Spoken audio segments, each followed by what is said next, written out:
and I have the pleasure and privilege of being your MC today for a conversation with Torkwase Dyson, Dr. Robert S. Mattison, Ursula von Rydingsvard, and with Will Corwin, in tribute to the artist Ronald Bladen. A few quick notes before we get started. We'll be recording this gathering for the Rail Archive. If you would prefer not to be seen, you can disable your camera by pressing the Stop Video button in the bottom left corner of your screen.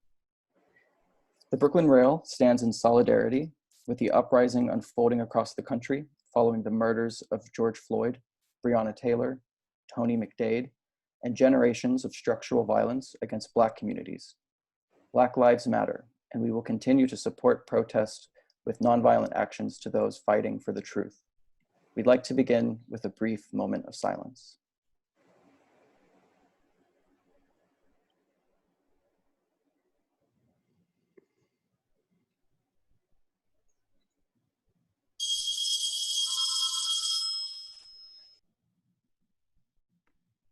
Thank you.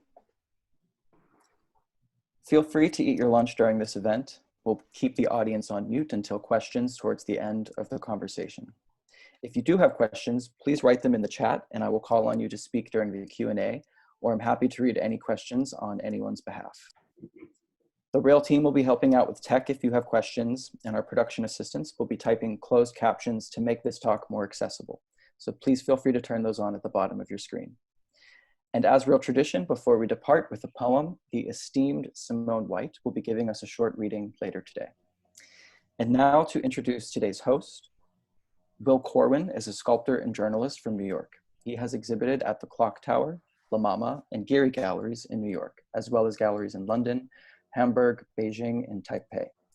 He has written regularly for the Brooklyn Rail, Art Papers, Bomb, Art Critical, Rain Taxi, and Canvas, and formerly for Frieze. Most recently, he curated and wrote the catalog for post-war women at the Art Students League in New York, an exhibition of the school's alumni active between 1945 and 65, and 9th Street Club, and an exhibition of Pearl Fine, Helen Frankenthaler, Mercedes Matter, Grace Hartigan, Lee Krasner, and Elaine de Kooning at Gazelli Art House in Mayfair. He is the editor of Formalism, collected essays on Saul Ostro, to be published in 2020, and he will participate in the exhibition Anchor Roots at the Newhouse Center for Contemporary Art and Snug Harbor Cultural Center in 2021. And without further ado, I will turn this over to Will and welcome you all for joining us today. Well, I'd like to thank everyone for coming or appearing for this. It's very exciting to be able to talk about Ron Bladen, the sculptor. This is an artist who, in my life, sort of growing up in New York, I had always heard about him, but he is relatively, he's not that well known right now. And so this is sort of something that I think all artists kind of ponder is, what's going to happen when I've made all this art, and what's going to happen when I'm gone, and are people going to care and think and look at my work? And so it's really always very exciting to give an artist who I think is worthy of another look, a very good long look. And so we're incredibly honored to have two very distinguished sculptors with us to talk about Ron's work and about their own practice, Ursula von Rydingsvard and Torkwase Dyson. And then we have Robert Mattison, who is going to talk about his most recent book from Abbeville called Ron Bladen. Just to do a little background, Ursula von Rydingsvard is the subject of a new documentary which came out a few months ago called Ursula von Rydingsvard Into Her Own, which was showing at the Film Forum. One of the major reasons, besides being an important sculptor, obviously, is that she studied with Ron Bladen at Columbia, where she got her MFA. Ursula's work is held in most major museums. She's done commissions in Madison Square Park. She had a show at the Yorkshire Sculpture Park in 2014. She has work at Storm King. She's a member of the American Academy of Arts and Letters. She's in the MoMA and the Metropolitan. And most recently, she had a retrospective at the Philadelphia Museum of Art called Now She, and simultaneously at the Fabric Workshop and Museum in Philadelphia. And she was also represented in the Biennale de Venezia in 2015. Torkwase, I had the honor of going to her, making a studio visit about 3 years ago in Jersey City. And I was immediately struck by the work, but also that she's negotiating and dealing with a lot of the same issues as Ron Bladen. And that's really exciting to see. And she has most recently, I guess, had an exhibition at the New Orleans Museum of Art. And that was this year. She's exhibited at the Whitney, the Studio Museum. She is a recipient of a Joan Mitchell Award, among many others. And most intriguingly, I think she has organized a series of sort of seminars and interactive projects called the Winter Wells Drawing School and the Winter Wells School at the Graham Foundation at the Drawing Center. And these are where she also discusses and interacts and has seminars about a lot of ideas that she is talking about, Black compositional thought, and also the idea of Black movement. So I really want to discuss that in terms of monumental sculpture, permeability of sculpture, and these are all things that Ron Bladen talked about in his work. So, and then finally, Robert Mattison, the Marshall Metzger Professor of Art History at Lafayette College. He's the author of numerous books, Franz Klein, Coal and Steel, Robert Rauschenberg, Breaking Boundaries, Arshil Gorky, Works, Robert Motherwell, The Formative Years, Grace Hardigan, A Painter's World, Theodoros Stamos, A Communion with Nature, and now most recently Ron Bladen, which is the whole sort of motivation for us discussing Ron Bladen. So without further ado, Bob, let's talk about Ron Bladen, who was born in 1918, died in 1988. Yes. And created a series of public sculptures, which is what he's known for, pretty much. But also they exist in the form of maquettes and models and drawings. And I guess let's just start from, give us a little background about Ron Bladen. Sure.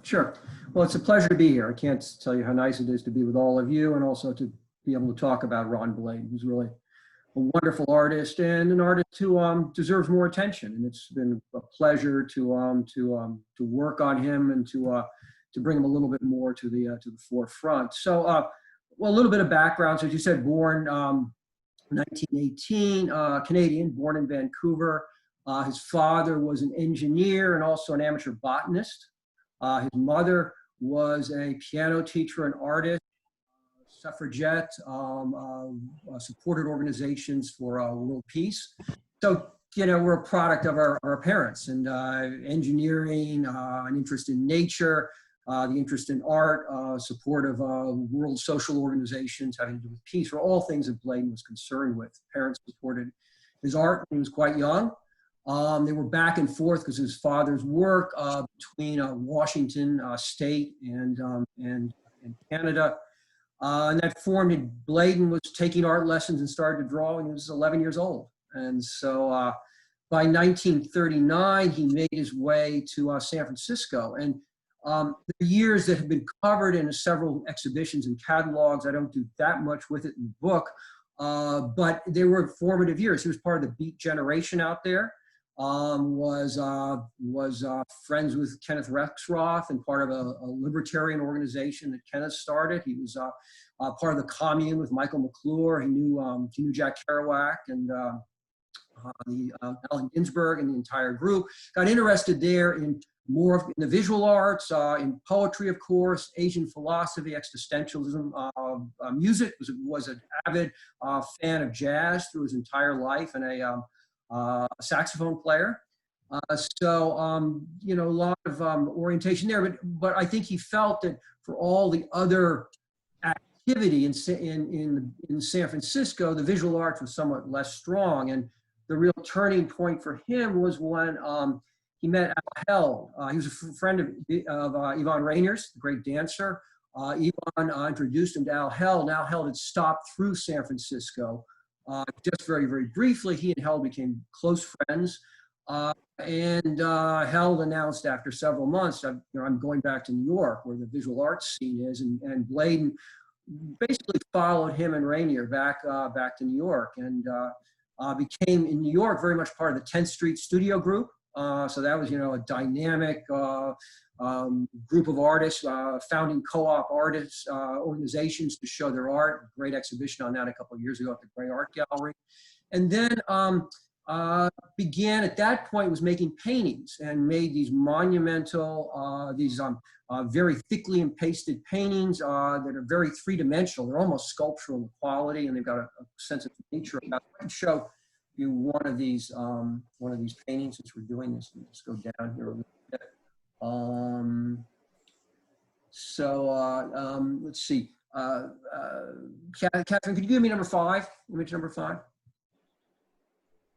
Go back number 5.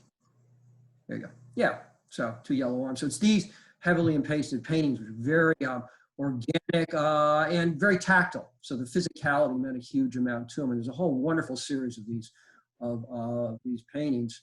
And then, I was going to say you talk a lot about how he kind of almost built these paintings. Yeah, they were constructed. I mean, the story is he and Held were both making these very physical paintings at the time. The Museum of Modern Art had formerly painted its walls with mixed oil paint, and they switched over to acrylics and were throwing away all the powdered pigment. So he and Held rented a truck and went and picked it up and had these piles of pigment and you had to construct these works, these thickly impasted works. In fact, some of the Bladens were so thick that they actually tore off the stretcher and he had to use a board background for them. But I think the physicality of these things and the idea of these sort of primal, very simple shapes that plays a role in the later sculpture, and as well as an interest in nature. They've got an organic sense about them. They almost look like a landscape, and nature always played a big role in art. So in any case, the sculpture, when he was moving towards 3 dimensions. Part of it was Held lent him his studio on 23rd Street, a much bigger studio. He began to think on a sculptural scale, and that started in 1963. So sculptural career really runs the major part of it, 20 years, 63 to 83. Where we pick up with him, and really his first major success was on really public notice, was with 3 elements. And that was, if I could have the number 6, Catherine. Yeah. So these were the work. These were shown at the famous Jewish Museum Primary Structure Show in 1966. It was sort of, I mean, obviously, there were what we take away from the Primary Structure Show is very different from, I think, what actually happened at the Primary Structure Show, which is something we should talk about. Yeah, that it was a much wider representation of artists. It was sort of funneled down later by a lot of it by Judd and Mel Bachner's critical positions. But anyway, it was a much wider group of artists. But of all the works in the show, these were actually the most talked about works. They had a centerpiece in Life magazine, sort of this pictorial center of America. And there are 3 slabs these are the wooden prototypes. Originally, all this work was done in wood that are canted at a 65-degree angle. So a person can't stand at that angle, a building can't stand at that angle. They're black on 5 of the 6 sides, and the side that you're not seeing here is done on stainless steel. So they've got this solidity and reflective quality at the same time. And they're dealing with basically the issues that were his whole career. Their mass, volume, gravity, space, light, viewer interaction, all the things that dominated 20 years of sculpture are here in these pieces as you move between them. And so they're exciting. Could I have that number 7, Catherine? Where a lot of us of a certain generation know them from. Sorry, it's not a very good image, but it's Museum of Modern Art. And so there was from the wood prototypes, there were 3 steel works commissioned. One of the 3 was bought by Alfred Barr from the Museum of Modern Art. And if you're my age, I'm mid-60s, what I remember from being a child and a young adult, being taken to the museum first by my parents, was these works. They were some of the outstanding works in the sculpture garden that everyone paid attention to. And so really marked the sort of beginning of his career. Also, the idea that he worked in wood prototypes. A number of those still exist. Many have been lost, but he wanted something more permanent in steel. In this particular case, there were 3 commissions, one from Vera List, one from Museum of Modern Art, and one from the director of Fischbach Gallery. And so we got the idea of reproducing these works in editions of 3. So that's been passed down to the estate in editions of 3. So that's where it began. What do you think? We'll see if a couple more works or talk about the book project. How would you like to? Well, how did we discussed this earlier, but you never met Bladen. So Bladen also exists in your mind as a sort of legendary figure. So how did you come across him? And I know that Loretta Howard was involved. How did you? Start the project?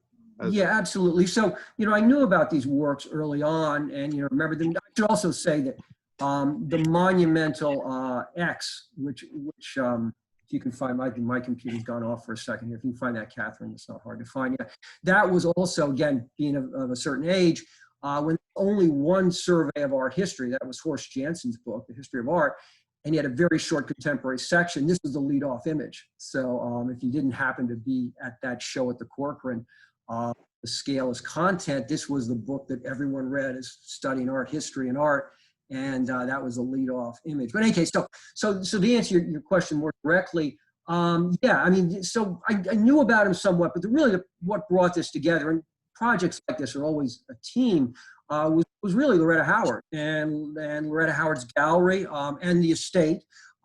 State is represented by the sculptor James Clark, who's a friend of Bladen's, and Ramona Cola, who was Bladen's last assistant. Loretta Howard became the gallery representation for the estate, really pushed the whole project forward. She's done a series of really key exhibitions about Bladen. She supported publications to go with that exhibition. And she really developed the idea and worked with the estate that wouldn't it be great to do a book to pull all this material together. And so I liked him early. I learned a lot more through Loretta, met with the estate and worked great, and began to collect some documents. There's some of the archives are up in Provincetown. There was a Bladen's wife was in Mexico. We went to see the early works there. Great early Bladen collector was Egidio Marsona, the great German collector, and I spent a lot of time in Berlin with him. And the works that he collected that had been given to the German state government, to the German government, that are at the Hamburger Bahnhof in Berlin. So that, and going to collections and going to see all the works. So it was just exciting from beginning to end. It was about I suppose, a 3-year project. And then we ended up at the end, again, through Loretta impetus all along with a great publisher, and that's Abbeville. And Bob Abrams stepped in and liked the project, and his editor-in-chief, David Fabrikant, was immediately attracted to produce this really, I think, beautiful book. A great credit to Bladen's career. I mean, as an art historian, it must be kind of fascinating to deal with all these ghosts. So many of Bladen's works were these colossal wooden plywood pieces that were sort of literally jammed into the architecture of museums to the point where they just filled every possible space, and so they couldn't exist for very long. Yeah. And so a lot of this is, I mean, when we talk about preserving like video art and performance, Bladen has a very strong affinity to that because much of his work could only exist temporarily and unless it was purchased and then placed in an outdoor space. So I think what I'd like to hear, like, talk to us about like the golden age. Like Bladen had this sweet spot of about 15 years where the the United States government was funding the NEA was funding public works, and Bladen kind of just did this stream of very large pieces that transcend the sort of the idea of public art in a certain way. Many of them are very dark. Many of them are quite politically, subversive. Yeah.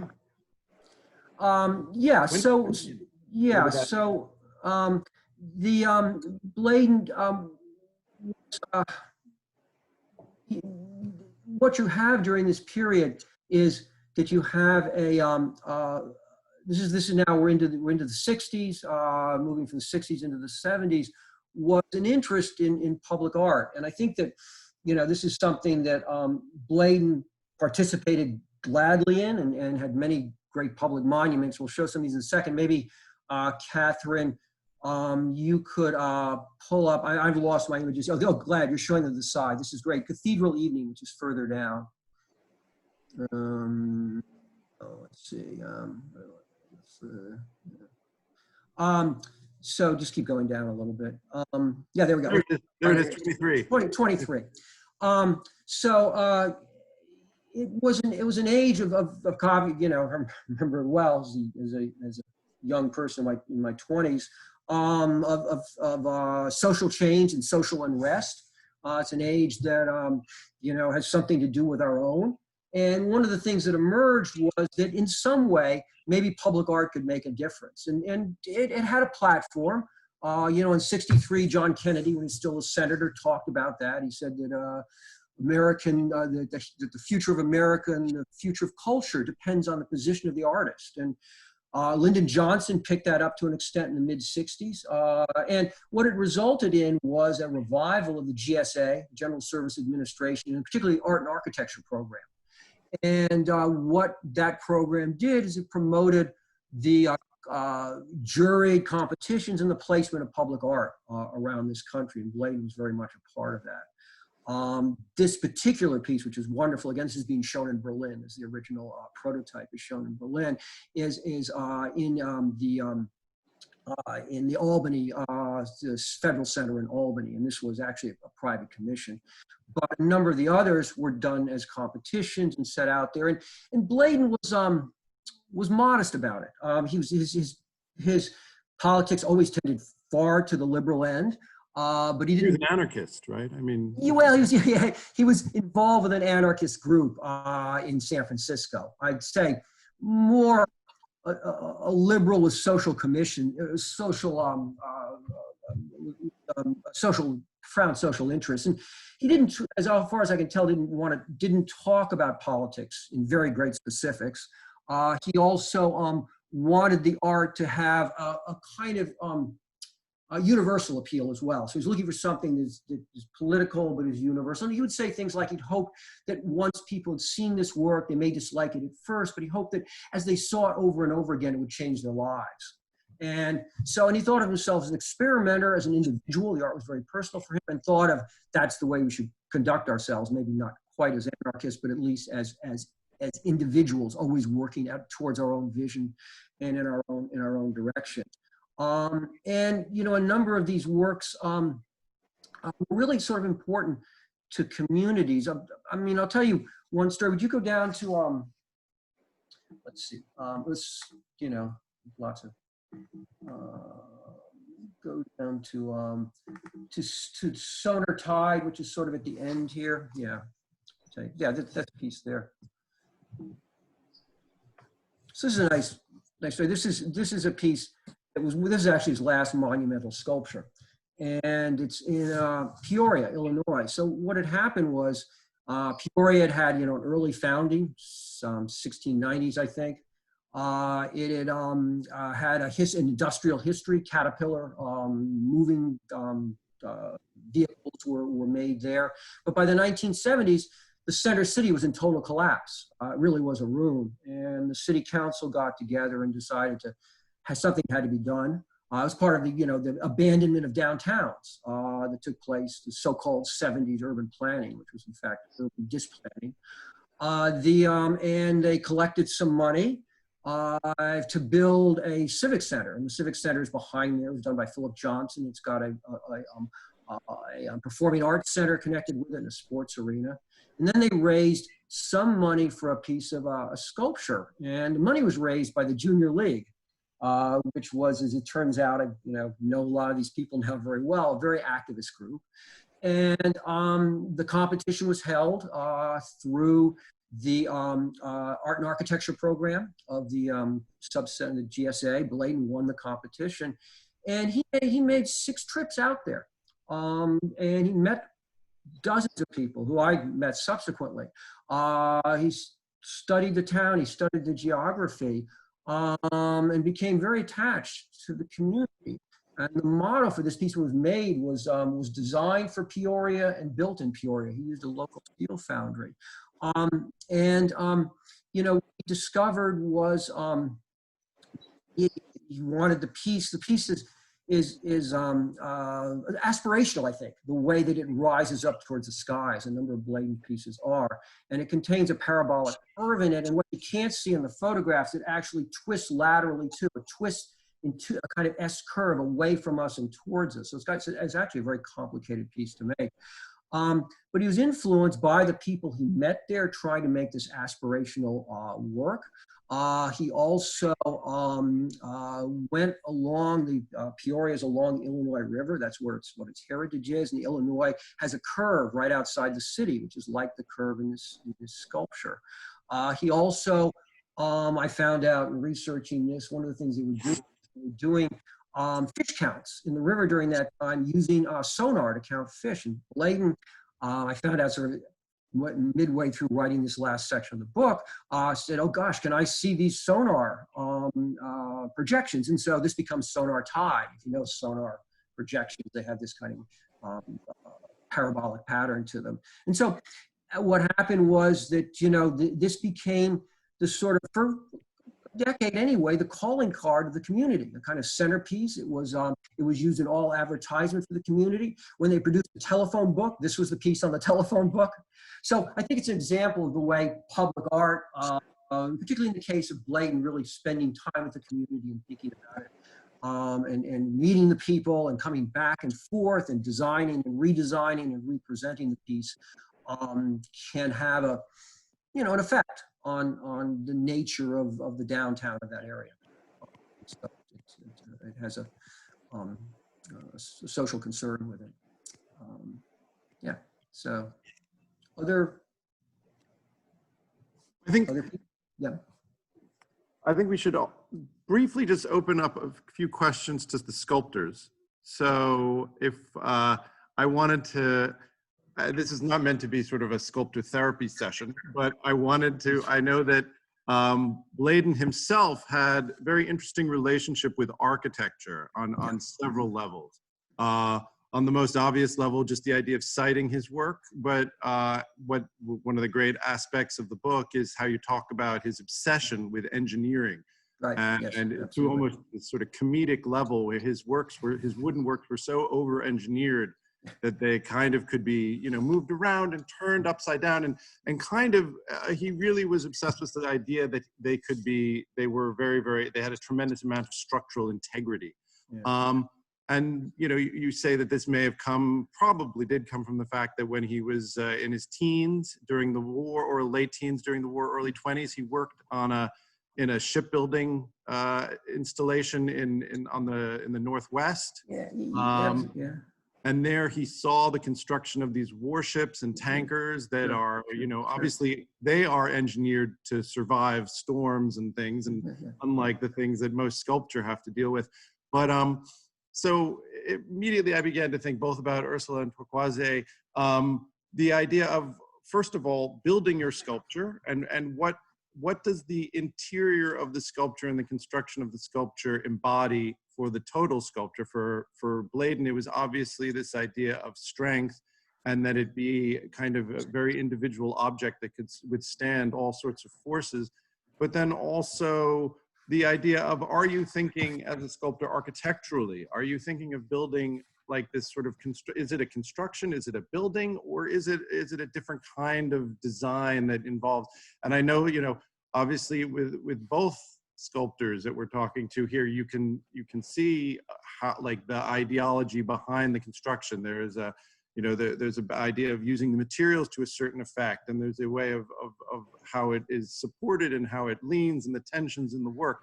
So I wanted to immediately just say, first off, you know, what are your reflections on Bladen's, you know, structural idea and his architecture, but also then how does it reflect on your own? I guess if we can we put up some of the works by either of the, I guess, whatever comes up first, maybe one of Ursula's and one of Torkwase so we can see what we're talking about. This is in the Yorkshire Sculpture Park, I guess, from 2015. And then, can we go down to the last Pace show? What was that? Paintings for the Plantationist Scene. That was the New Orleans show. This is the most recent show at Pace in the fall of 2019. I Can Drink the Distance, in Plantationist Scene in 2 acts at fall. So Torkwase, do you want to talk a bit about your investigations with structure and what architecture and structure mean in your sculpture?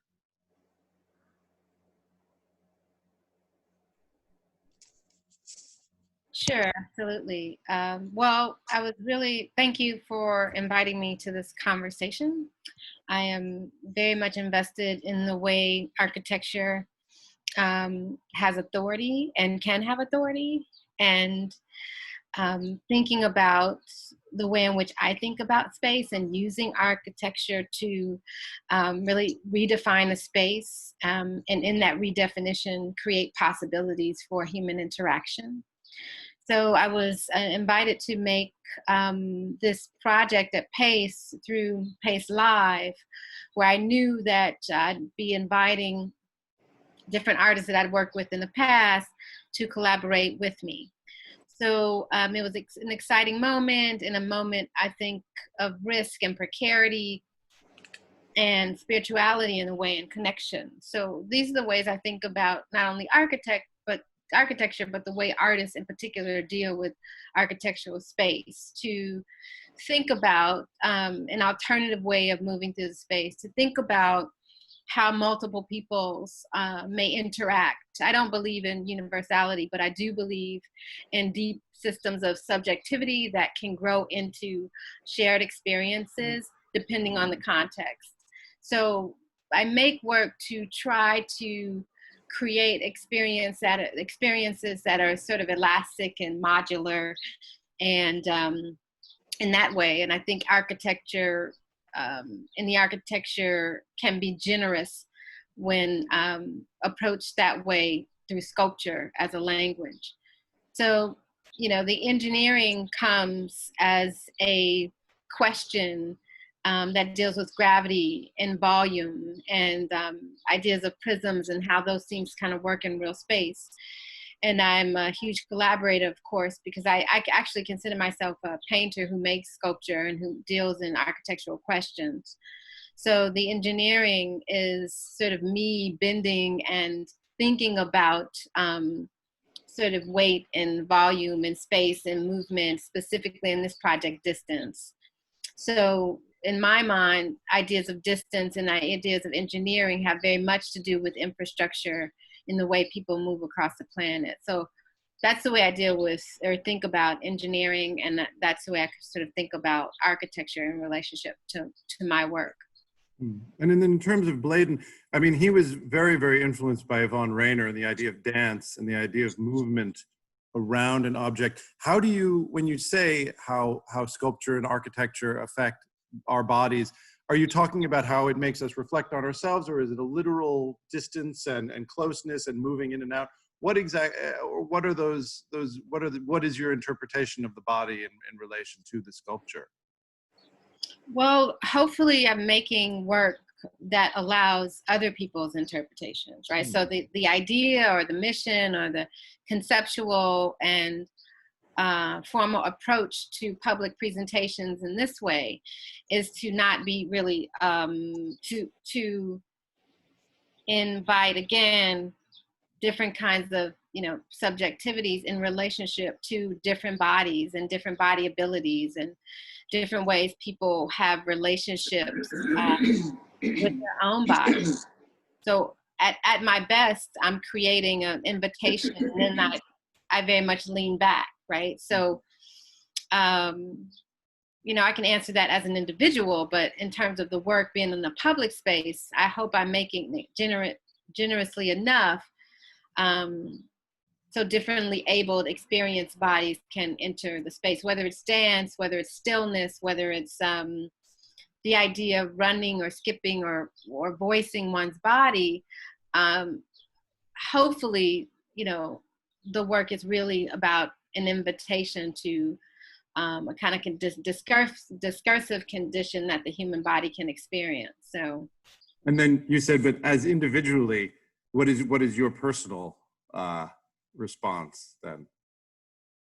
My personal response to the for you, is it about engaging with space? Is it about sort of recording your own movement? No, it's about others. It's really about others. It's about me.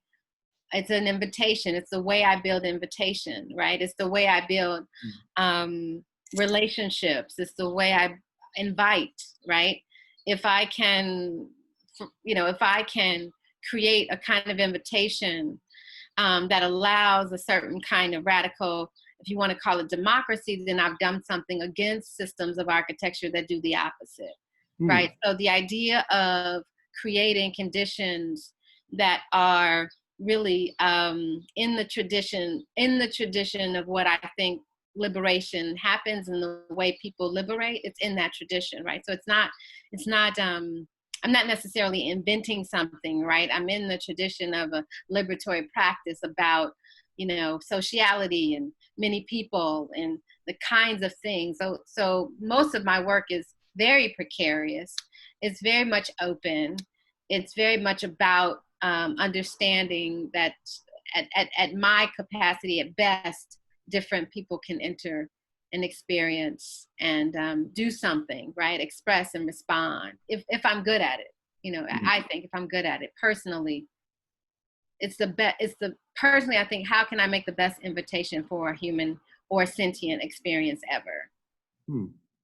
Well, I see tremendous resonance between Bladen and that. But Ursula, if we could put up some of Ursula's work, the bowl with lace, perhaps. I think that's the 57. Next one, yeah, bronze bowl with lace. Now we'll talk a little bit more about your experience with Bladen, but I think what is immediately marked as a former student of Bladen is how different your work is from him, in that your work is about exhibiting the materiality, whereas he was very, very much about creating form over material, I think. And do you want to talk, and your work is constructed very specifically in form blocks of cedar that are then sort of adhered to each other and then carved. So what is the difference there with the sort of the carving away in the way of creating form? Well, as you noted, I think that the previous one that was done out of cedar, and it stayed being done out of cedar, the previous image, this is the same piece that's turned around, so that you can see the the opening of the center of the body, of her body. And you can also see on the top the openings that are very tiny, but they're also really considered carefully as to where I bear down, in order to make that opening, that there's when one looks closely at it, that there are colonies of them that are really related to one another. It's not just putting holes in there, but as you see here, you can see through it. You can see, you can see snow, you can see rain, you can see the sun, you can see the sky. And that was a way, I've never worn lace, but I do collect lace. I love it because I think of the women that make it, and this puts them in another world. And it's the world that the visuals of which makes them not happy perhaps, but gives them, I don't know what it gives them, but I know it gives them a lot, because these things take a whole lot to make, some of the pieces that I have. it's a way of welcoming, and it's a way of making the metal from which it is made soft, you know, and the whole body is soft. This is about 21 feet high. So it's not about being big. It's about, you know, wanting to be, I really can't explain what it's about, but it's very organic. It obviously moves a lot. And the lace was put in there, and I hate to even call it lace, but I don't know what else to call it. But the lace was put in there to get through the hard layer. It's a quarter, this is bronze, a 1/4 inch bronze all the way. And it almost looks like it's solid, but it's not. It's empty in the center. And as Torkwase said earlier, her work is about building an invitation, and that is part of, I think, the monumentality of the size.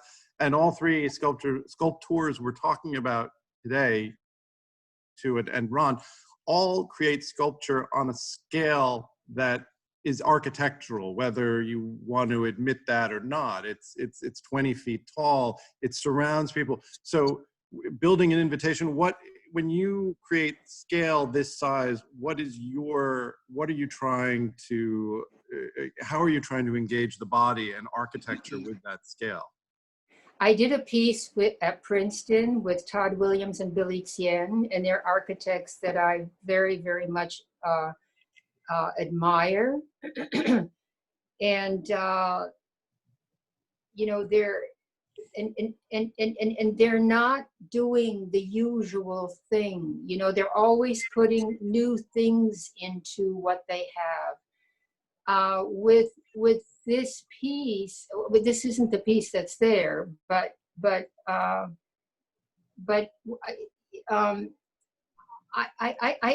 make no pretense that this is architecture. Mm-hmm. You know, all I can say is that there is like and on the inside, that it's open inside. Now, that doesn't make it architecture, but I don't think of it at all as architecture. Mm.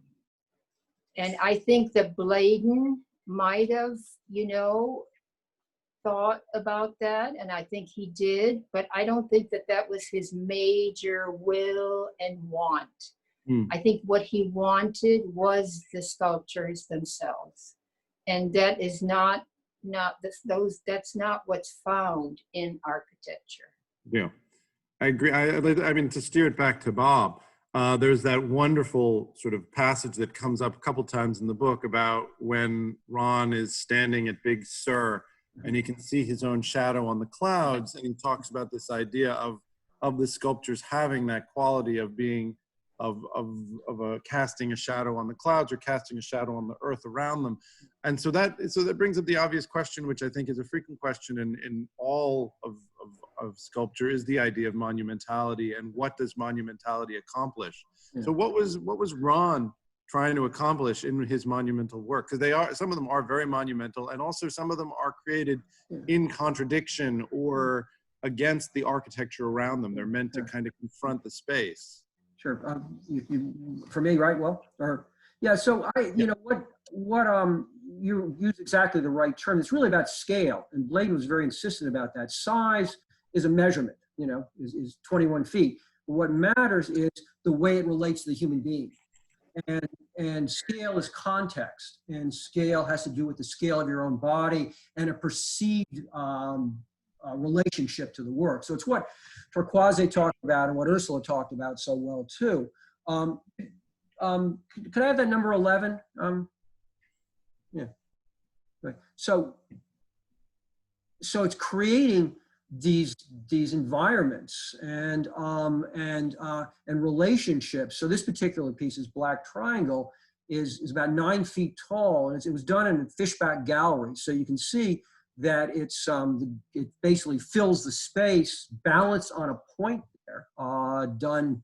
It's not attached to the floor. It's done through extensive weighting and through balancing, and it's 13 feet deep. It doesn't look like that in the photograph, but it's a wedge. And to move around this piece and to consider it within the closed confines really creates a dramatic experience, and it creates relationship to the sculpture. So if Ursula's exactly right. If Bladen was thinking about architecture, he was, and he was very interested in it as a kind of source for feelings, but it's all about the way the viewer interacts with the piece. And this one, it's a very dramatic interaction. People, were attracted to it and frightened of it at the same time, backed away from it. Lucy Lepard wrote about that quite tellingly when she reviewed this exhibition. Another one, if Mike's screen goes on and off, that's called White Cube, which should be up towards the very beginning. This was a little further up, number 5. Yeah, sure. Thanks, Catherine. So this was 1966 at the Whitney Annual, and it's not a cube, even though it's called that. It's a box, which is 16 by 8 feet. And I saw in one of the comments that came in, I'm watching these comments from the bottom, they said, oh, the pieces seem to float off the floor. And indeed, what Bladen did with this is he elevated it about 5.5 inches off the floor. So a box is supposed to be stable, it's supposed to be regular, it's supposed to be unmoving, but just that simple elevating this piece throws it out of sync. You read it as a parallelogram, you read it not as rectangular, you don't read the angles as right angles, they're always shifting as you walk around it. And it also upsets the dimensions of the room around you. You don't read as regular either. So this idea of surprise and engagement of viewer interaction is using these very simple forms. They're not as complicated as Ursula's are, as surface-wise. You're right, the structure is hidden within them. But he's creating these exciting, dramatic aspects, taking a very simple structure, arguably one of the simplest ever made by human beings, the box, and then just with that simple effect, creating a very dramatic sense of it. Give me that. That's that. Number 9. It is from the opposite viewpoint, and it changes entirely. And so he could make these small changes and create very radical effects. I'll just say one more thing about this work. You talk about careers disappearing and reappearing. 15 years after this work, Art News did a series and asked major artists to make a comment about people who were neglected in the field. And the great Louise Bourgeois remembered this piece from 15 years earlier and said she remembers being in the room and being thrown entirely off balance by this simple gesture of lifting a corner of the piece. And it was a remarkable piece to her. So, artists remember artists. It's a good model for all of us.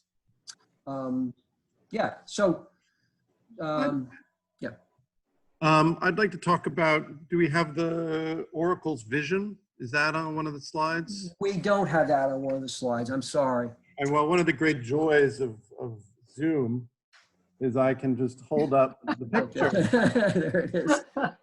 I don't know, can we put that center screen for a minute just so everyone can see this? Where am I? Okay. And then there's another view. Yeah.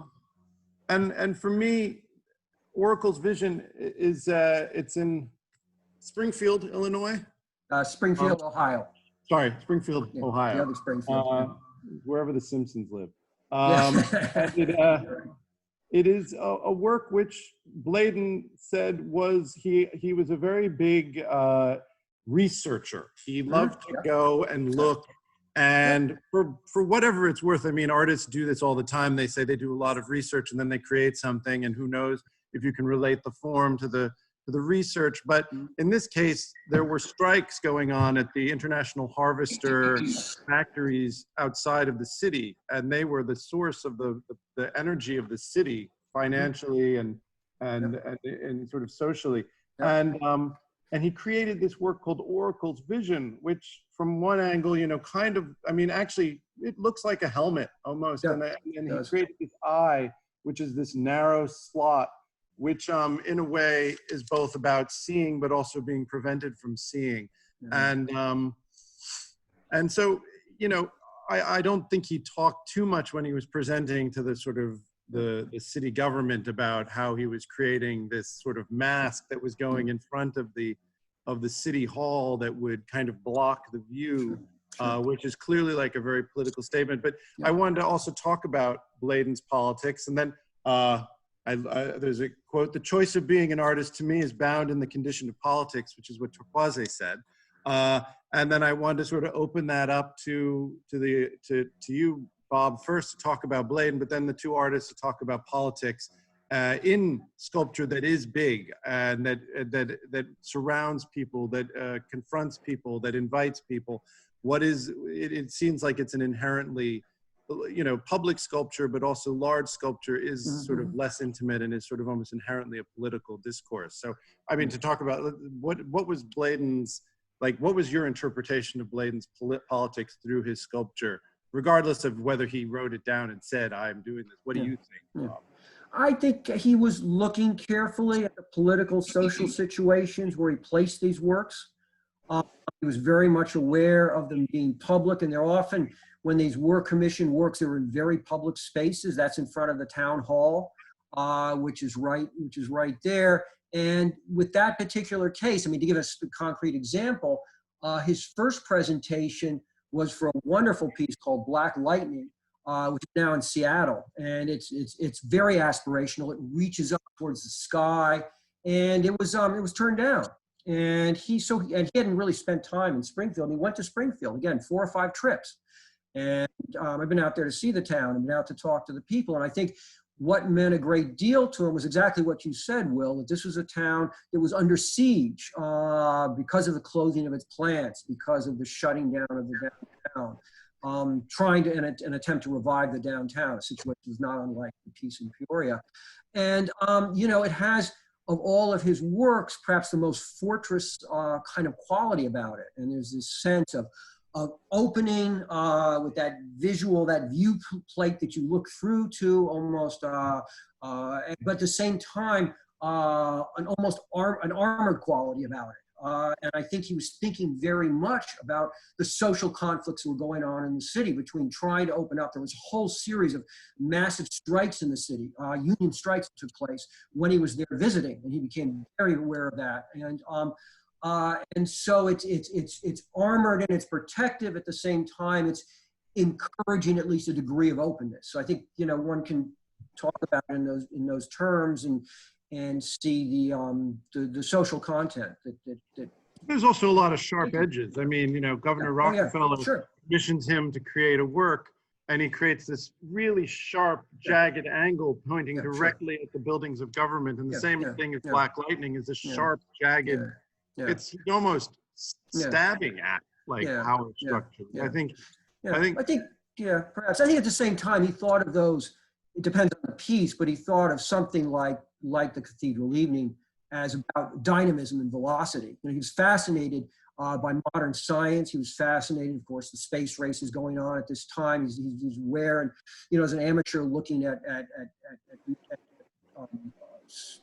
quantum physics and all that kind of thing, you know, so is people like Mark de Suvero, and he's fascinated by flight and movement and velocity. He said about Cathedral Evening, he said he wanted you to walk through it, and you knew it was static, but to feel with that 26-foot cantilever that you were moving at a very high velocity. So he had, again, for part of that age, I see him as someone who, despite the very troubled times that was, a kind of Kennedy liberal, I suppose, looking towards a brighter future. And in that case, looking towards something that is going to propel us into a dynamic future. I don't see that as being particularly a Rockefeller criticism. I think he was happy to be invited for that in that square. You know, it's somewhat a matter of interpretation and your feeling for pieces. Well, I mean, you know, I think Rockefeller was relatively flexible towards criticism at times. I know that, you know, he wasn't happy with Andy Warhol's, you know, 20 Most Wanted Men either, Yeah. but he kind of just, he just accepted it, and then, obviously they painted it over, but Yeah. I think he continued to collect regardless. Go ahead. Ursula, you studied with him. So you got your MFA at Columbia, and you mentioned earlier, it was your first term studying, and he was one of your first professors, and it was his first year teaching. So this has a two-side thing. Tell us a little bit about studying with him, but also did his politics come through in his teaching at all? I would have to dig deeply in order to find his politics, because I saw him as a man who, well, I'll give you an example. The first time that he came to my studio, and this was a time now when the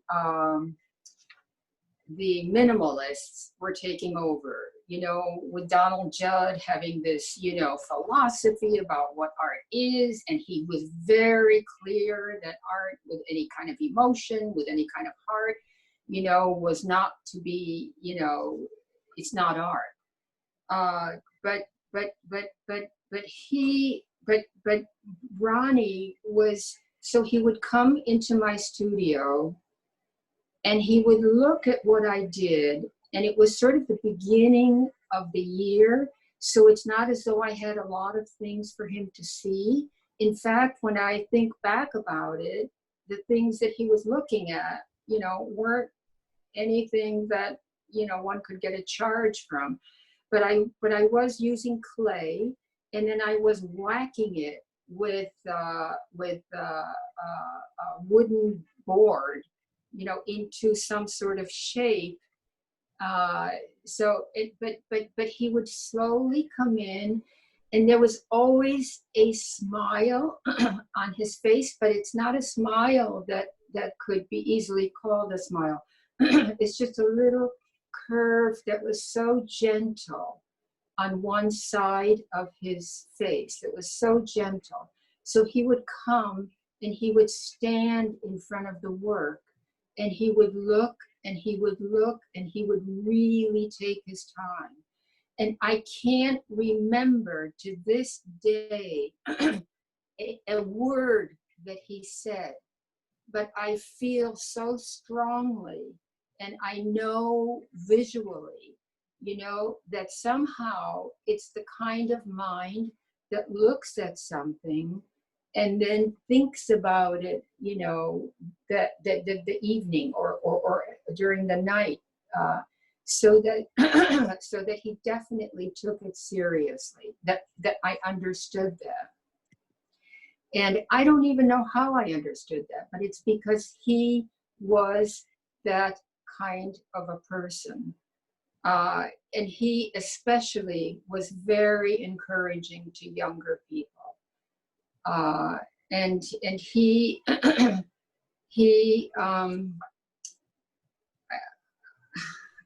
don't know, the devotion that he had to his work, where he lived and what he ate, and more importantly, what he didn't eat, and where he slept. It was such hard, things that were hard. He never complained. Even at the end of his life, when he was 70, he never said that he was hurting anywhere to any of his assistants. They never heard it. And when he went to the hospital, he said, I'm only 70 years old. I'm not supposed to be in a hospital. I got to get out of here, And in that hospital, just to tell you how popular he was with the students, they aligned, they made lines, through the hallways and then downstairs and then outside. They loved him. And the women would always take turns, massaging his feet.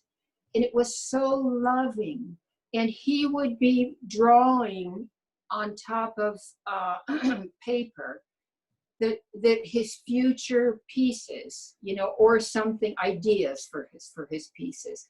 Now I know that I'm not answering your questions, but anyway, his wife, his former wife, came and sang to him the songs that they loved to hear when they were younger and when they were married. You know, and he never looked old, never, even at the hospital. He never looked like he was in pain. You know, and I'm sure it's because that was the control that he had. And for his art, he gave so much to his art. He gave so much. And yes, I do think a part of it was politics. But I tend not to be as sort of I note that as much as I do his soul. Can I read like a minute thing that I wrote about him? Sure, of course. There is a tremendous amount of spirituality there. And this I talk about him, and I talk about his work even more. There is a tremendous amount of spirituality there, a sense of great deal of intelligence, an intelligence that could be pruned and edited. But within that strictness, there was always a shift, an unexpected happening that was a surprise. And that's really, you know, what his works did. The surprise was like, you know, amazing and unusual, and they were his surprises, personally his. Mm. Okay, yeah, I think that's I mean, that's sort of a perfect expression of like the way that he transmitted his symbols, whether they were political or not, were very, very personal, and were sort of attuned to his own history as an artist. And there was also humor in there. Okay. Yeah, and impossible things were also there. I'm sorry, go ahead. Yeah, no. I was just going to then to expand it out to Torkwase. The idea, I think, a lot of in your work is like it's kind of a diagramming of theoretical possibilities within the imagery, and how do you personalize this sort of idea of bringing in the political or the sociological or the anthropological into the work as a practitioner? You know, it's very, very difficult for me to tell you how I put it in, because there's no method. But a time like the times we're going through hurts deeply. And I've only been able to do drawings during this time. And the drawings were on huge pages that were thick. But they were drawings that were different from any other drawings I've ever done.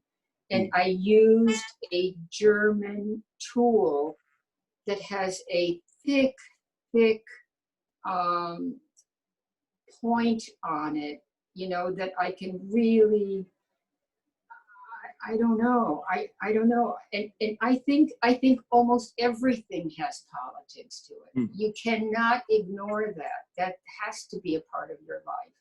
But even things like, you know, okay, here I'm a woman and I'm doing, you know, large pieces, and men are only supposed to do large pieces. I mean, that thing is gone, you know, and that I never sort of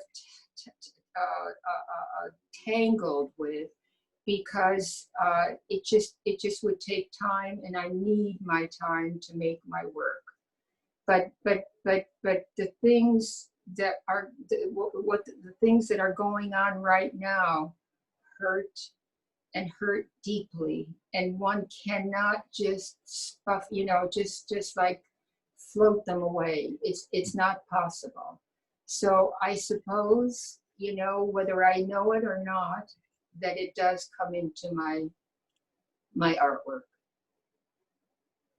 And then Torkwase, how do you personalize in your work? How do you personalize in this way that, you know, Ursula was talking about the surprise, but Torkwase, how do you personalize this political diagramming and conceptualizing that you do in your work? So I just want to be careful right now. My name is pronounced Torkwase. Torkwase, sorry. I just want to be careful right now in this context of how I speak publicly about my politics, and be careful about this context. I find it a bit conservative in relationship to what I'm sort of thinking about, struggling with, and going to. So I'm gonna respectfully measure the way in which my politics are unfolding in my work, and really stick to I meant this historical question. I didn't mean specifically now. I just want to say that. I meant like over your body of work. That's all. Yeah, well, I understood and received. Yeah, okay. So what I'd like to do is talk about the work of the artists, of course, we're speaking of now, in relationship to what you were talking about before, this idea of monumentality. Mm-hmm. And the way I think about Ronald's work, and I've never really have had a chance to experience in the round as much as I would have liked. But looking at his drawings, and the book in particular, looking at the sketches and the drawings, and thinking about him and his work in relationship to ideas of distance versus, and I wrote this down, thinking about his work, his sculptures in particular, what brings up to me, which I think registers on a political conversation that I'm comfortable talking to now, is this idea of distance and landscape and scale, right? So I'm perfectly aware that the relationship between conversations around monumentality and scale can be different. And I think that the work is less about a kind of monumentality, where I connect, and I think my work is less about a monumentality in a conversation than a conversation of scale, right? And scale to what, right? Are we talking about the scale of a human, or are we talking about the scale of a hawk? And I think when we're talking about Ronald's work and this idea of distance, again, distance, magnitude, volume, direction, scalar, and the vector, I think then his work kind of explodes in this open way. Then we can talk about not his work in relationship to monumentality, but systems, right? And systems both that are spiritual systems in our own kind of beliefs and perceptions, and in relationship to the planet, which is what I'm interested about his work and his studies, and his work also in sort of between not architecture, but landscape, and his relationship to his father, right? So all of these sort of conditions of him being a white man, being from Canada, being able to move and study under all of these sort of talks around systems, right?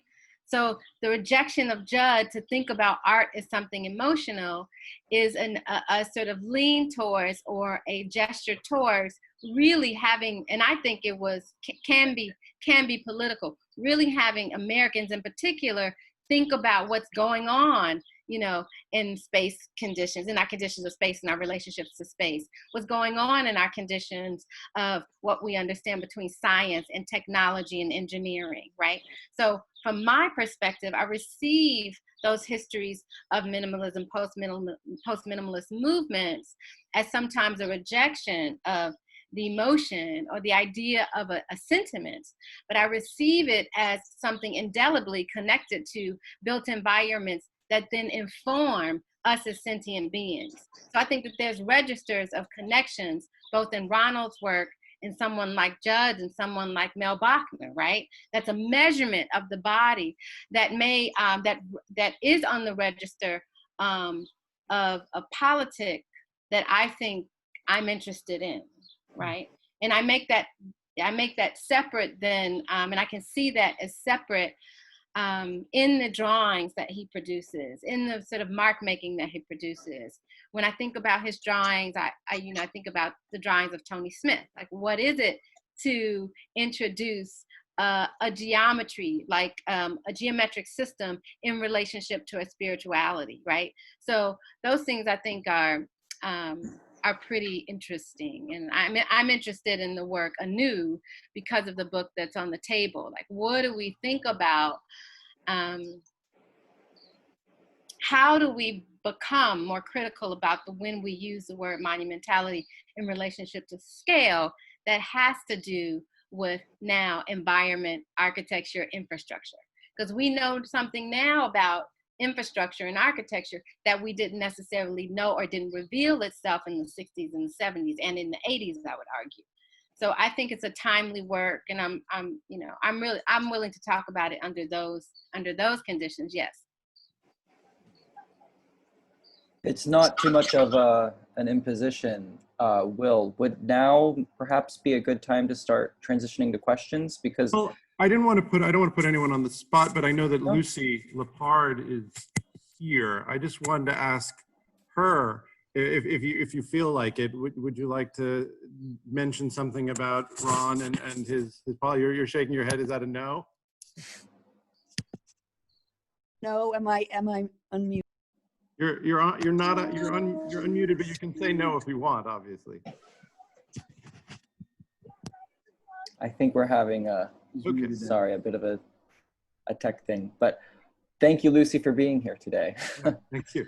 But if that's okay with you, Will, I mention it because there were two things that Torkwase was saying that we touch on, two questions that were asked. So if that's okay with you, I could go to them, or if you have anything else you wanted to.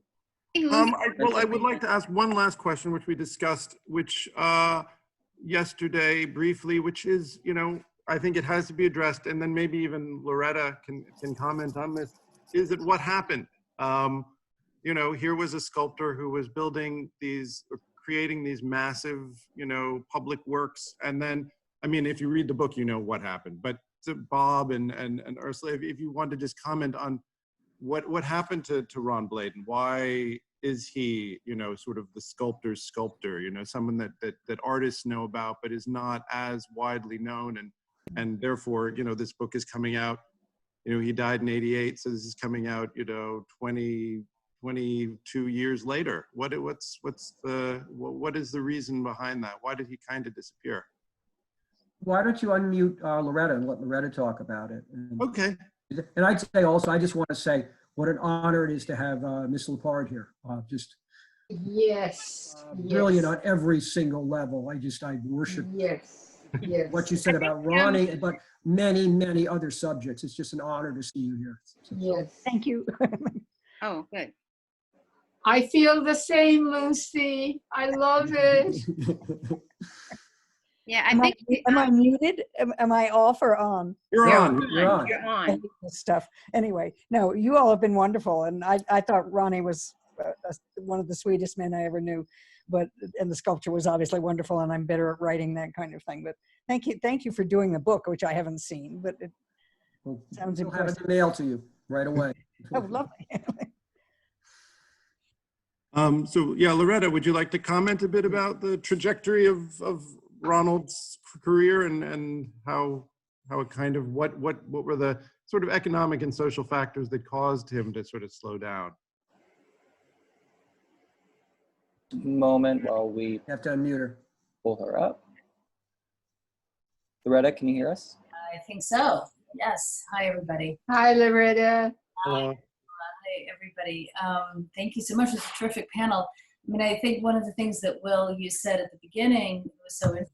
You used the term ghosts in relation to his wooden pieces that were constructed and out of wood and photographed.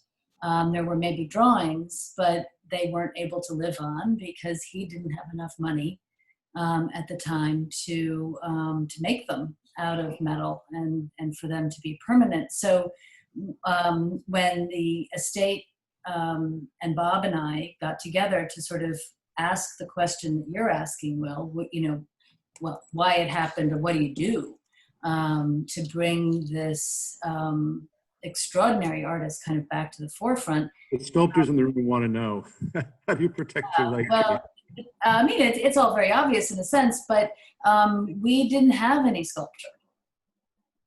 There were the monumental pieces that were commissioned around the world, and we had drawings and we had photographs of things that he wanted to build. So that's what we set out to do, is to our number one goal still to this day is to get as many of those pieces built as possible and out into the world. And then the next thing we wanted to do was to have a major monograph and a traveling exhibition. And we've, there is a traveling exhibition, and there's major monographs. So we're very proud of having really set that agenda and been able to achieve it. But yeah, I mean, I think that he was a very quiet man, as many people have talked about his personality, Ursula in particular, the incredibly thoughtful and not a self-promoter in any way. By today's standards, I think he would. But anyway, he died early. And there wasn't much left right behind. So all of those were factors in terms of, why he didn't, I mean, everybody goes in and out of fashion, right? He had his fantastic moments, and we're very much trying to bring those back.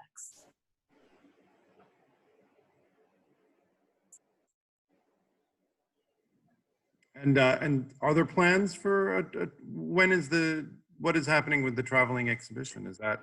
Well, the traveling exhibition is stalled Okay, yeah. for the moment, but there's a beautiful catalog, and it's traveling to various university museums, and we would like for it to continue. It will actually be going to the Riverside Museum in Peoria, and as Bob pointed out, there's a lovely connection with Peoria.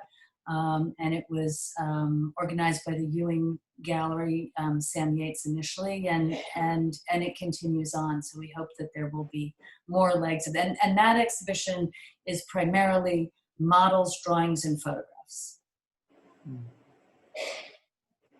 And I mean, as a gallery who is representing an artist, the idea of kind of large sculptures on spec is like theoretically very fascinating. I mean, do you feel that there is a kind of, are there people, organizations, institutions, municipalities who come to you and say, we love Ron Bladen's work, are there any sort of designs, objects in your repertoire that you can, because I know he had this very interesting idea of 3 editions for each size. So there were 3, so it's a total of 9 works, 3 monumental, 3 medium size, and 3 model.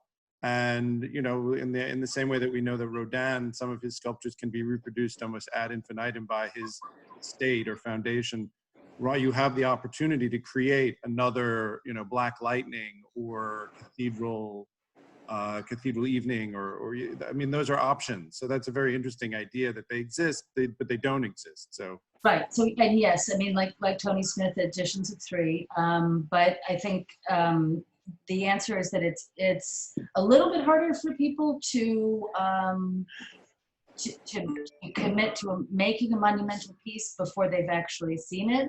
It does happen. It has happened. There's wonderful people who do step up and do that. But for the most part, we've found that when we build it, then we find a home for it. It's just that much easier to actually. So you're fabricating some of these monumental ones. We're fabricating them, yeah, with Peter Versteeg, who is the original fabricator, lifetime fabricator, who worked with Ronnie. So when we build them, they do find homes. There's a show at the Katona Museum now of 2 pieces, again, that was shut down, but will reopen. So we build them, and then we can find homes for them, and so on. Thank you, Loretta. Can we open up to questions? Yeah, thank you so much. I just want to be respectful of our poets' appointments later. So I'm happy to read a couple of questions. Thank you everyone for your comments, and thank you everyone here today for this wonderful conversation. It's been an honor to have all of you. The first question that I would like to go to, I'm kind of honing in on a moment that the Torkwase that you said Tony Smith. So I would like to go to Jeffrey. And Jeffrey, I'm going to unmute you in just a moment here. Jeffrey, can you hear us?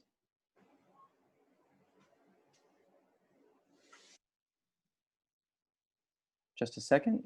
I see him attempting. Okay. Okay. I think the questions have been answered. It's twofold, and it really was in regard to, I've just always been a huge Ronald Bladen fan. And, but I was curious about his relationship to his contemporaries, especially Tony Smith, but in a broader sense to the critique that was prevalent at the time of Michael Fried's about theatricality and minimalism. So therefore Judd and Morris and some of the other more rigorously, quote unquote, minimalist types. There was an element of the spectacular or of the dynamism and of surprise in Bladen's work that I've always responded to.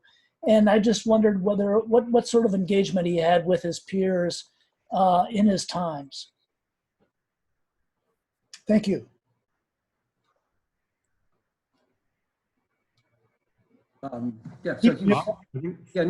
Not particularly close to Tony Smith, but of course they paid attention to each other. I think the work has an interesting relationship back and forth. I think Tony's may set out more complex spatial relationships, and maybe Ronald's are more about the overt drama of some of the pieces. But I think he very much, to go back to the to Fried's piece about theatricality, I think that his close friends were more Mark de Suvero. He was very close to Al Held, was sort of that group, the 10th Street group. But in terms of Fried's piece, I think that Bladen, I'm not sure he ever read it, was very much the theatrical was just fine. That he would support theatricality. He'd say, I wouldn't have used the word theatrical, but he would have said it's emotional intensity. And there was some of the early criticism of minimalism was done, and people were talking about it as a minimalist. Well, he said, I don't want to be associated with that. Of course, he was happy to show with them. But he said, well, my work is, the simplification is not about eliminating emotion. The simplification of forms is to heighten the emotion. That's what I want to do. And I don't think he would have called it theatrical the way Fried did in his negative way, but the heightened intensity and the emotional quality was something he was after. You know, to a certain extent, it's all personal, of course, but when you think about it, his generation is actually a little closer to the abstract expressionists. You know, 1918, a little closer to Pollock, Klein. He admired Klein tremendously, and so I think that he sort of spans that sort of interest between the rigorous structures of minimalism, which are quite compelling and powerful. I think they're actually more powerful than Judd's writing is about it, and an abstract expressionist sensibility, kind of archetypal themes, the willingness to engage in personal touch. That was mentioned a little bit, but you know, these works, the final surfaces of them, the prototypes, are not absolutely clean surfaces. You can see that they're handmade, and certainly if you get inside them, and I think Will mentioned that, he was known for famously overbuilding the pieces. I went to engineers at the college, I said, this is the way you have to build these pieces, and they actually, and it's also number 3 on my slides, said, no, you don't have to do that. I think that was his way of engaging with the piece, of making the project his by this intense building process, and often done on the spot. I mean, so many other artists, you know, when he got, for instance, at the Whitney annuals, and they were already made and stuck them in the Whitney annual, made them on the spot for those particular spaces. There's a famous one, Barricade, on the top, on the 4th floor of the Whitney annual in '67, and that was made for that spot to be when people saw it coming out of the elevator, to block you, to make you move around it, to have 11-foot beams suspended over your head. So that kind of surprise that that Torkwase talked about was in her own art, was very much a part of what he was doing. Can I say something about that also? about his peers and this idea of geometric projection and painting at the same time. So I think that what Hell did and what Samuel Ronald did is like, what does it mean to project physicality in real space in real time? That's definitely about different kinds of ideas, but I would imagine those were big conversations. What does it mean to project geometry in real space? What does it mean to project geometry in real space with the hand? And what does it mean to be between the industry and the haptic, right? So all of these ideas of like movement and projection, I think ran across. You know, registers of subjectivity depended on the artist, but the idea that I think about Hell's black and white paintings in relationship to Ronald's sculpture, they're in this idea of a human's ability to project in space and time and the imagination, right? Because there's real space and then there's projected illusions of space if they were happening at their own time. And I think what was good about Ronald's, from what I glean from the images, hopefully I'll get to see it one day in person, but that element of surprise was about that imagination. That perception and the time it took for a human to walk to one space and the other space, in my own imagination of this work, not being a peer, but I would imagine that is also about projecting in real space and real time in the imagination and the collapse of those things. Yeah, wonderful. But also, what about the motivation of the sculptor themselves to build it specifically in the space? I mean, can you speak to that? I mean, you do that, Ron did that.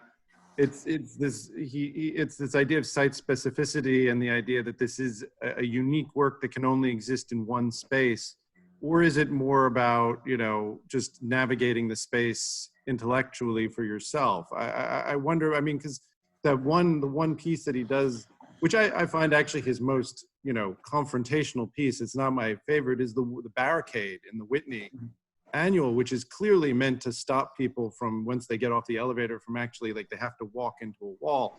But this idea of like just taking the space and building something right there, what are your thoughts on that?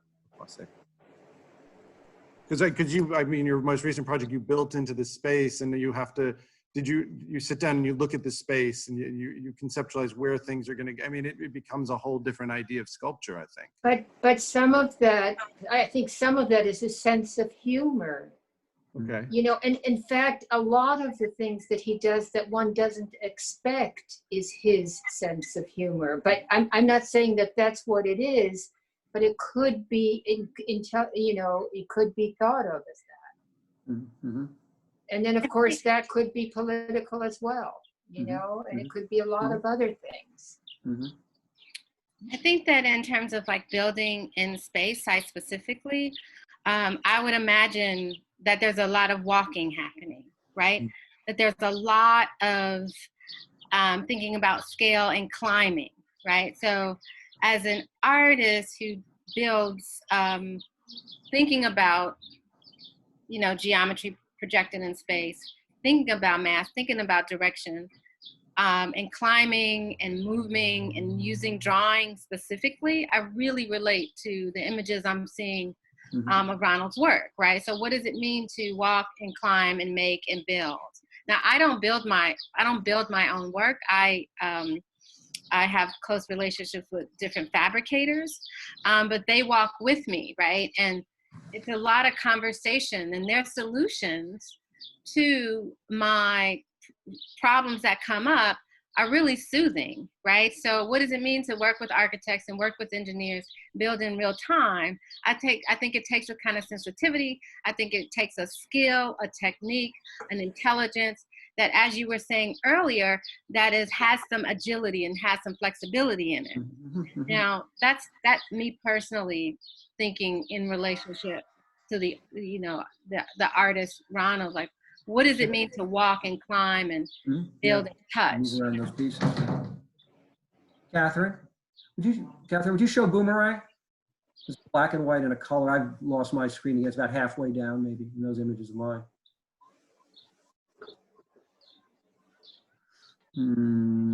Keep going up. There it is. Yeah. Yeah. See that you know, the idea of that being, I'll say this, right? thinking about environment, which I'm interested in.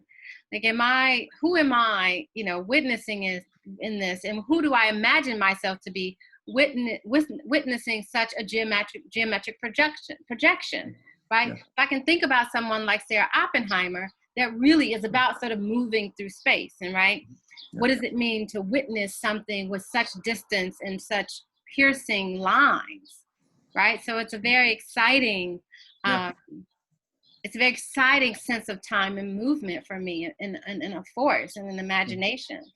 Like, where does the horizon line go? Where do the sides go? It's a true geometrist who can let it rip like that. And to sort of build on what you're saying, there is no one point of view that piece can all be understood from, or not one point of view which looks the same. The lines in it, every single edge, there's not a parallel line in it. Some are recessional, right. Some are expanding outwards. The one to the left away from us is actually expanding outwards. The other one is deeply recessional. It makes you, as Torkwase, you said, move around the piece. You're constantly in motion. Kenneth Baker, when he wrote about it, said it's impossible to understand this piece from any single viewpoint. That's time and space. It's a social condition. It's all the things that you spoke about. Yeah. And it makes me also think about Richard Hunt's piece at Howard, right? When you're standing in front of this object, that's me and a friend of mine, we're just walking around constantly, and it never lets up. And it's like this piece, I'm looking at it even on the screen, because I can imagine it to some degree. It still never lets up. It's a refusal, right? It's a refusal to a kind of conservative way we think about space and time, I think. Right. Catherine, there's a black and white there of that too. And can you show that too? Go back for a second, Lee. Go up further. Go up to mid talk. Go further. A little bit. Here it is. 20. 19. 20. There it is. There it is in Fishback when it was first shown. Yeah. They had to take a wall out of the gallery to put it in. Yeah. We talk about precarity and environment right now. What does it mean to live in a precarious environmental ecological system? And this is it. Yeah. Exciting, complex visual experience. Yeah. Cool. Nick, are there any more questions? We fortunately had lots of interesting questions in the chat and sent to me directly, and I would love to get to some of them. However, out of respect for I picked one, the best one. Oh, you did? Okay, all right, cool. Excuse me, but I would like to go to our daily tradition of having a poet read. We want to respect Simone's schedule, and she has to head out pretty soon. So I want to do a quick introduction, and then I'll give it over to Simone. So Simone White is the author of 3 collections: Dear Angel of Death, Of Being Dispersed, and House of Envy, Of All the World, the poetry chapbook Unrest, and the collaborative poem painting chapbook Dolly with Kim Thomas. Her poetry and prose have been featured in publications such as Harper's Magazine, Bomb, Chicago Review, and Harriet the Blog.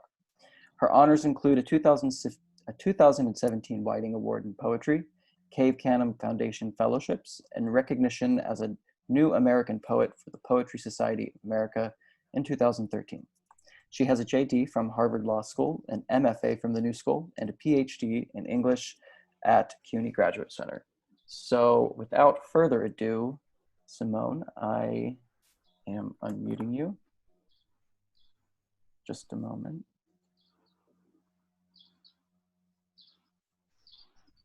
Simone, can you hear us? How's that? Perfect. Okay, great. Thanks. I feel like I'm interrupting the conversation, which could have continued with at least one more question, but I'm happy to read now too. Thank you for this little interlude, and I won't belabor the introduction at all, except to say that I'm happy to do this, and that I'm going to read work that is not my own, that sort of speaks to the new social environment title of this series. I have been at home since March 13th with my 5.5-year-old for 8 of those weeks, just us. And so I haven't, there's very little that I can do except make lunch. So the things that I've been seeing are primarily things that come up on social media. And one of the things that's come up in the last week was this incredible just reminder of a Nikki Giovanni poem, which is in her 1972 book, My House. The poem's called When I Die, if people would like to refer to it.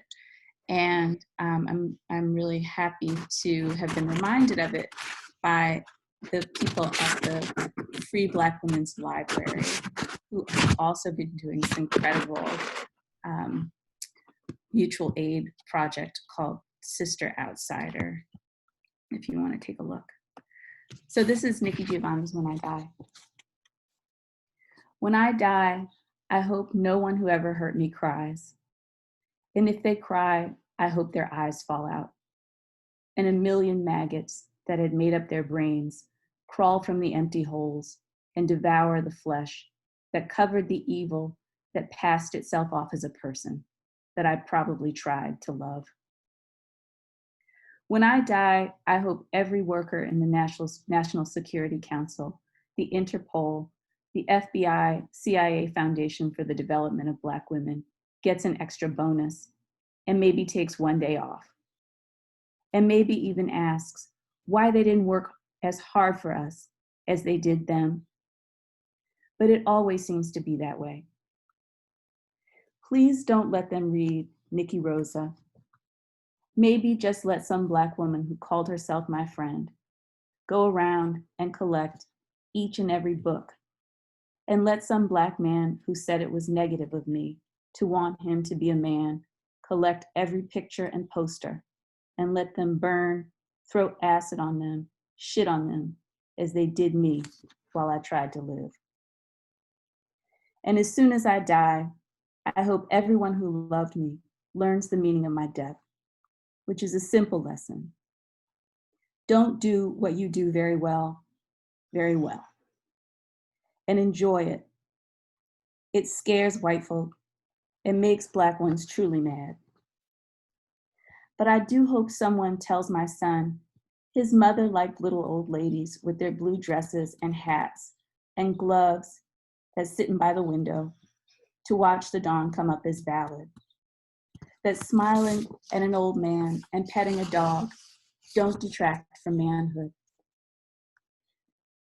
Do somebody please tell him I knew all along that what would be is what will be. But I wanted to be a new person, and my rebirth was stifled, not by the master, but the slave. And if ever I touched a life, I hope that life knows that I know that touching was and still is and will always be the true revolution. And that's it.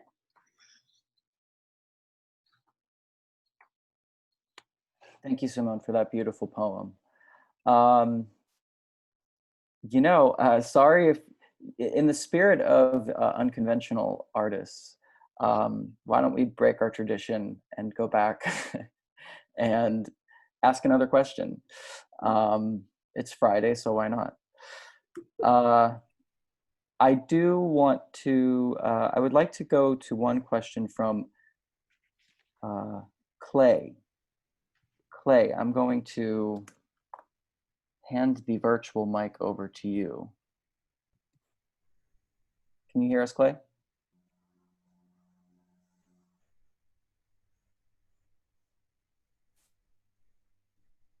Okay, so Clay, I'm going to read your question for you. Clay asks to please talk about how Ronald built his wood sculptures. I always heard he only used a drill and a handsaw. And I know in my own voice now, I know we've talked a bit about this, but I'm curious about tools in the process and if there's any insights you may have there. My favorite detail from Bob's book is the fact, and this is one of those artist things, apparently Ron had to lie in bed for 2 or 3 weeks and think of his sculptures first, which is great, and come up with all the angles and the shapes and the forms. And this, it apparently required lying in bed, listening to music and thinking about it, which is awesome. And then he would get up and he would start to draw it.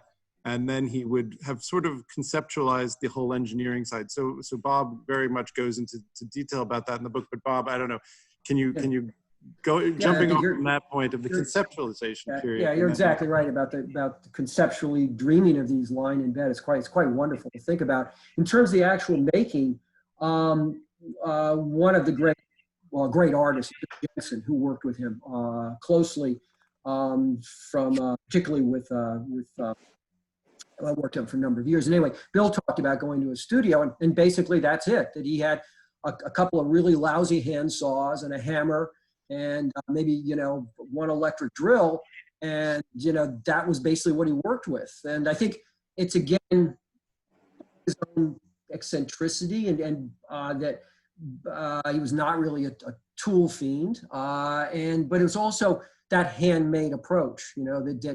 That I'm doing this sort of with my own hands. I'm doing it with the simplest tools you can imagine. You think of Brancusi, inventing his own tools to make his sculpture, and it was a process of identification with the pieces. I think that it made him feel one with these pieces, and it's part of the intense identification he had with them, which is very different. Again, the contrast keep coming up with some of the other minimalist artists like Don Judd, who were perfectly happy and then sending it off for professional manufacture. That was not Bladen. Bladen was a different sort of artist. Yeah.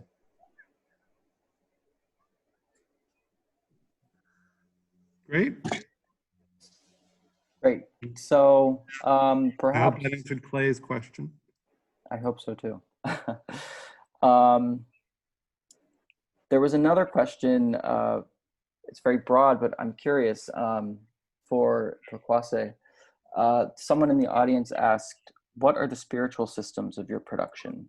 And again, I know that could be read as very broad, but I'm curious if you have any reactions or immediate thoughts on that. The spiritual systems of my production. That's really super broad. The spiritual systems.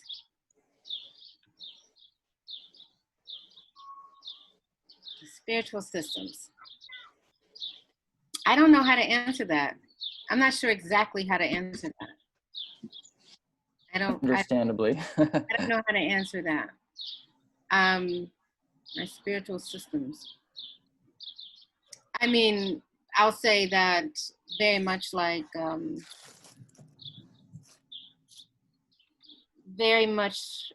someone, we were talking about Bladen's music and listening to music, and I'll think about someone like I'll think about improvisation. So when we're talking about tools and working, I'll tie it into that in the sense that as I'm making, I come to making with all of this information, right? I come to making with all of this information, as most of us do, to say something that's obvious.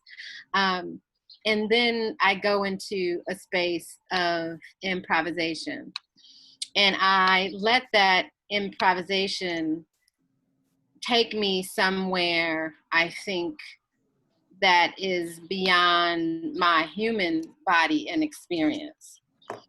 And I'm a thinker when I work. I've often talked to artists like, no thought, just thinking, just make the work, and something comes out of that, which I respect. But I'm much of a thinker when I'm making work. So part of that thinking is really concentrating on a technique, concentrating on my plan, concentrating on an execution. And when improvisational hits, my improvisational moment hits, maybe that's when I kind of step into what you may think about, or what someone may think about as a spiritual moment. But I'll say this. I'll say Cecil. I'll give you a Cecil Taylor quote that I kind of live by, which is, creation is what it's about, not technique. You use technique to make the statement, but the statement must be about what you have discovered in your preparation.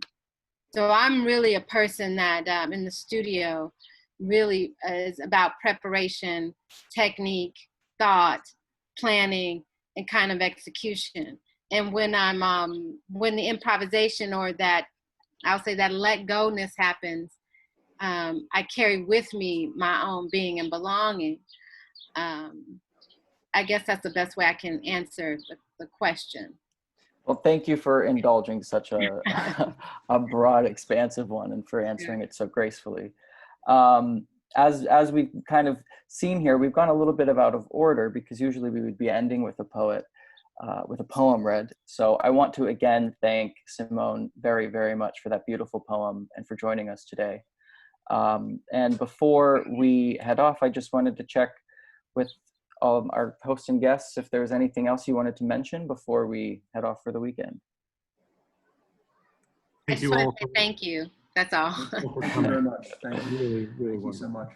I want to just And I thank you as well. Thank you very much. Yes. Thank you, Brooklyn Rail. Thank And you. Will, yes, Rail. Thank and you, Will. Brooklyn Rail. And Ursula, I think you're a genius. So are you. No. well, thank you, geniuses, for joining us today. Okay.